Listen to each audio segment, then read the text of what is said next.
Welcome everybody to our Learning Services on Demand, where I'm going to show you how we can be able to create Google Classrooms. Now, we're going to be looking at creating Google Classrooms a little bit differently because we want to be able to support face-to-face, online, and hybrid learning for the 2020-2021 school year. So I'm going to be showing you how to establish a Google Classroom that will support a quartermester, 10 weeks of the pacing through our program of studies in order to support students transitioning between face-to-face and online learning. So in this first segment, I'm going to be showing you how to create your Google Classroom, name it for the quartermester, and as well put in some of your customized themes and your contact information. The first thing you need to do is to ensure are you logged in to the Chrome browser. This needs to be your ECSD credentials. Then you can navigate to classroom.google.com, or of course you can use the ECSD bookmarks to get to Google Classroom. When you get there, you're going to see any Google Classrooms that you are part of as a teacher or as a student. And so one of the things we are strongly recommending, if you're like me and you have too many Google Classrooms because you've used this before, we're recommending that you click the three dots and you archive that classroom because it removes the visual clutter for your parents and your students when they want to be able to know which is their Google Classroom for this year. So definitely going in and taking the time to clean that up will be important for your students.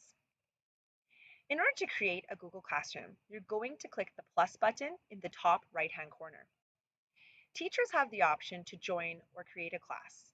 Students will only have the option to join a class. What we want and what we're encouraging our teachers to do is to be able to create a Google Classroom per quartermester. So you can see in this example, for a grade 1 to 6 classroom, we're recommending one Google Classroom per quartermester, and you would have all of the topics for the subject areas. This way, it's just 10 weeks of work in one place.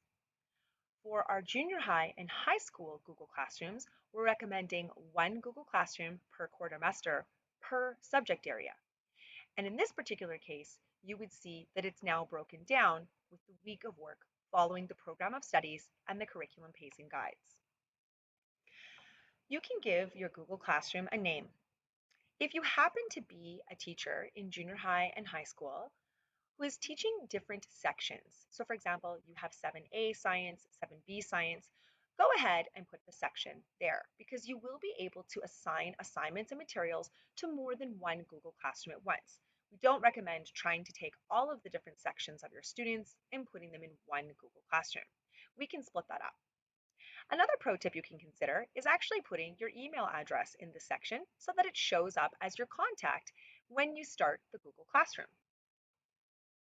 We can go ahead and hit create, and you're going to have your Google Classroom started in seconds. So you're going to be able to see here that I have the title of my classroom, and under the section, that's why I typed my email address. It's really easy for kids to be able to see that, for parents to be able to see that. And of course, I've got my class code, which we're going to be talking about when we want to add people. Now, if you want to be able to customize your Google Classroom, you can go ahead and select a theme. There are 78 educational themes that are available inside the Google Classroom for you to be able to choose from. Now you're ready to start using your Google Classroom.